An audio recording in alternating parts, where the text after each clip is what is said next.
Oh iya aku tahu, tapi aku taunya cuma sedikit. Wah, kita kagak tahu ya.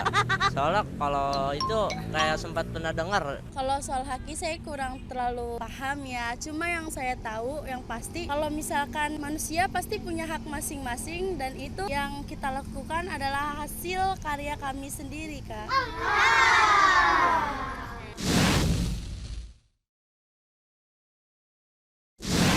Wah, kita kurang tahu juga itu. Kalau itu mah masalah pemerintah itu. Kita kagak setuju sih ya. Sebenarnya saya kurang setuju, Kak. Sebenarnya sih aku kurang setuju ya, karena kan ini kan kayak gimana ya buat kita gitu kan, buat kesenangan juga kan. Kalau masalah-masalah didaftarin gitu kan, aku kurang setuju sih.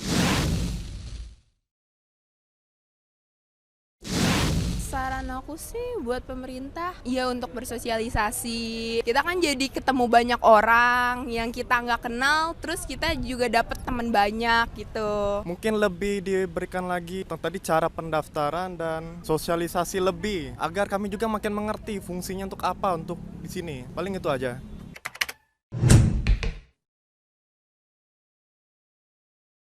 Halo sahabat Lintas TV, saya Vika Ramadhani. Kali ini saya beruntung banget nih bisa wawancarain Bang Freddy Haris nih. Halo Bang, Apa baik ya kabar Bang? Rika?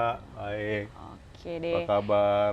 Oke, Bang Freddy nih mengenai hak kekayaan intelektual nih. Hak kekayaan intelektual tuh apa aja sih dan apa sih yang dimaksud dengan hak kekayaan intelektual? Oke. Hak kekayaan intelektual itu adalah hak dari olah pikir manusia. Ya. Jadi dia harus ada pikiran manusia yang campur tangan terhadap tindakan dan terhadap produk apapun itu. Jadi kalau nggak ada campur tangan manusia, nggak ada campur tangan pikirannya, itu bukan hak kekayaan intelektual. Ya. Contohnya ikan gabus Ya, yang ada di sungai. Terus orang bilang, wah ikan gabus saya ini daftarin hakinya, nggak bisa. Karena nggak ada campur tangan, itu kan cuma alam. Tapi kalau ikan gabus dimasukin ke kolam, dia pelihara, dia kasih makan, oh makannya kalau ditambah pelet begini, peletnya sekian begini makin besar, lalu dia catat, nah itu udah bisa didaftarin, ya kan? Karena udah ada pikiran dia sehingga berkembang. Nah itu kan, itu haki. Dan haki itu ada 7, cipta, merek, paten, desain industri, desain tata letak sirkuit terpadu, rahasia dagang, dan varietas tanaman. Gitu. Jadi ada 7, ya, dan semuanya punya karakteristik yang unik. oke deh. Nih, mengenai Citayam Fashion Week nih ya, Bang Freddy nih. Kan kemarin itu sempat viral-viralnya ada pihak-pihak yang mendaftarkan merek ke DJKI. Mengenai permohonan pendaftaran merek ini, siapa aja sih yang berhak untuk mendaftarkan merek gitu ke Oke. DJKI? Nah ini yang paling penting ya. Di hak ini ada 2. Di cipta itu ada hak moral, ada hak ekonomi, ya. Dan semua hak itu ceritanya tentang ekonomi bisnis. Jadi kalau ada value of money-nya ya haki. Tanpa ada value of money, misalnya orang nari tanpa ada value of money ya budaya dia jadinya. Ya, tapi kalau sudah ada nari-nari dan itu ada value of money-nya itu haki. Itu yang kita lindungi. Nah, terhadap Citayam Fashion Week yang harus kita lihat adalah siapa sih kreator pertamanya. Nah, itu nih teman-teman milenial nih. Jadi kalau ada ide ya itu dicatat kalau bisa. Kalau perlu di announce, kan sekarang kan banyak media sosial, media mainstream gitu. Oh, saya ini adalah pencetus Citayam Fashion Week ya guys. Kita ini kan sekarang masih bingung sebenarnya siapa sih pencetus pertama.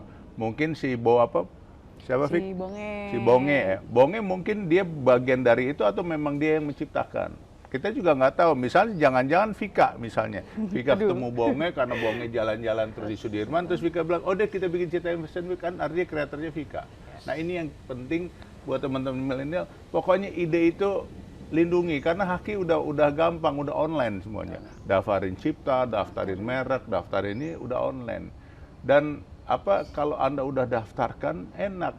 Dan Anda berpikir di situ ada nilai ekonominya nggak?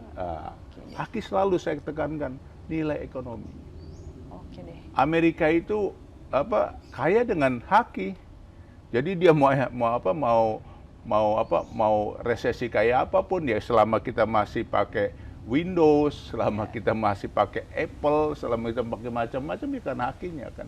Kan kalau handphone Apple mungkin produksinya cuma $100, tapi ketika udah hakinya segala macam, wah dia udah jadi $1.000-2.000 gitu kan. Jadi itulah fungsi haki.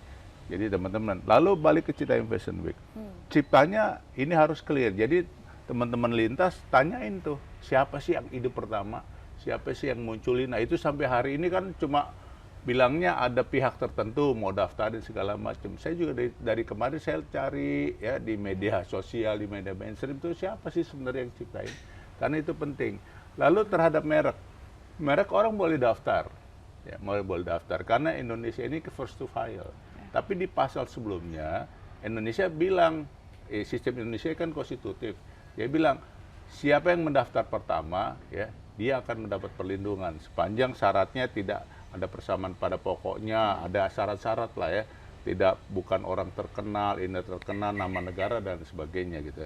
Nah, kalau yang Citaim Fashion Week itu didaftarkan oleh pihak tertentu, kalau berdasarkan pasal itu ya pasti lolos karena belum ada sebelumnya, orang kita baru dengar. Tapi kalau kita lihat faith-nya ya, niatnya, loh kan bukan lo yang ini.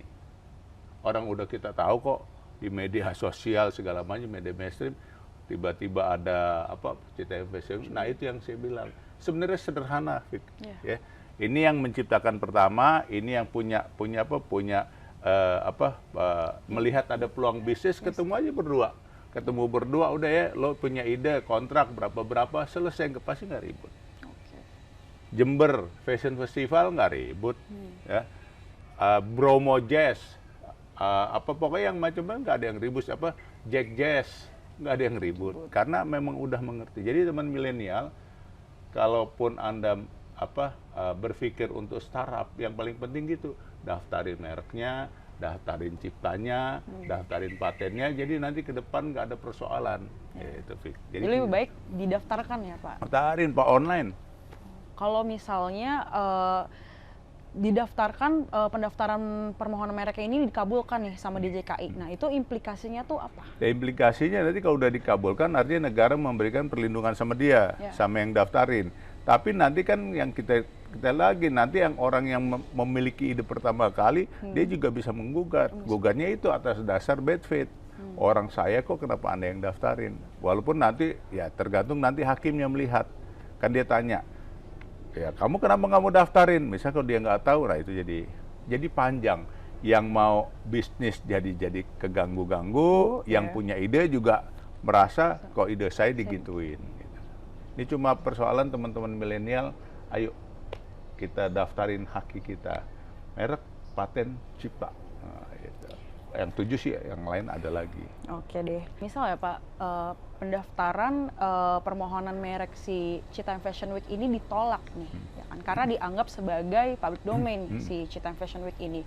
Bagaimana perlindungan hukum nih untuk si Citaim Fashion Week ini? Citaim Fashion Week kalau ditolak karena mungkin dianggap si pemeriksa hakinya ngelihat ya, oh ini sebenarnya bukan dia nih, ya karena udah ini, ya udah jadi public domain, tapi tetap cari siapa sih yang pemilik ide pertama, karena ini penting nih, supaya ntar kalau yang daftarin lagi ditolak lagi, daftarin lagi ditolak lagi, jadi cari siapa kreator pertamanya. Sama nih ya Sobat Lintas TV, ini ada pertanyaan terakhir, apakah undang-undang hak kekayaan intelektual dan peraturannya itu sudah dapat mengakomodir perkembangan haki yang sangat dinamis ini? Silakan jawab ya Bang. Untuk merek cipta paten itu sudah cukup, tapi memang karena perkembangan ini begitu cepat, misalnya program komputer gitu kan. Sekarang merek jingle aja itu udah bisa didaftarin, merek 3 dimensi, ya. Ada merek sepatu yang bawahnya merah, itu merek sepatu bawahnya merah itu bisa didaftarin jadi merek. Ya tahulah kita semua. Ya. Bayangin daftarin merek aja bawahnya merah, harga sepatunya jadi puluhan juta gitu. Karena efek dari pendaftaran itu sendiri. Itu. Oke deh Sobat Lintas TV, sekian dari pembicaraan saya dengan Bang Freddy Haris. Sampai jumpa.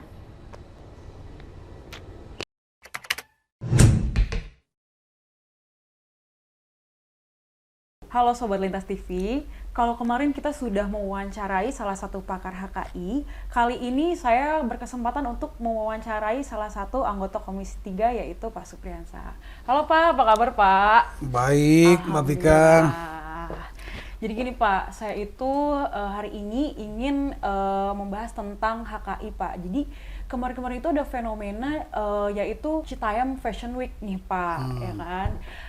Jadi ada fenomena di mana salah satu artis itu mendaftarkan Citayam Fashion Week ini ke Dirjen Haki sebagai hak merek nih Pak. Nah, sedangkan itu bukan merupakan ide orisinil dari si artis tersebut. Nah, itu bagaimana nih Pak tanggapan Bapak dari parlemen? Kalau saya jadi artisnya, Ya. pasti saya tidak lakukan. Oke. Karena ini sangat memalukan. Oke. Saya malu dong Ya. ingin menciplak atau mencaplok ide yang dibuat oleh orang lain. Apalagi saya harus membuatkan yang namanya hak cipta. Hak merek ya Pak. Nah, merek.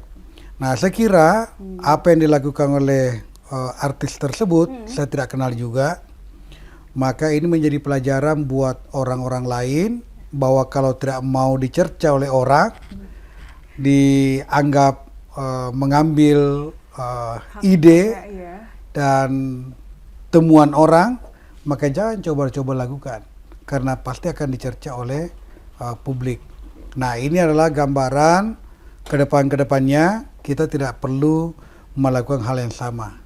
Nah, itu karena itu sangat tidak baik sekali. Oke nih Pak, kan kemarin kita dari tim Lintas TV ini sudah mewawancarai beberapa peserta dari Citayam Fashion Week sendiri. Ya. Nah kebetulan Pak, Citayam Fashion Week ini itu didominasi oleh kaula-kaula muda nih Pak, yang Ya. berasal dari daerah pinggiran Jakarta.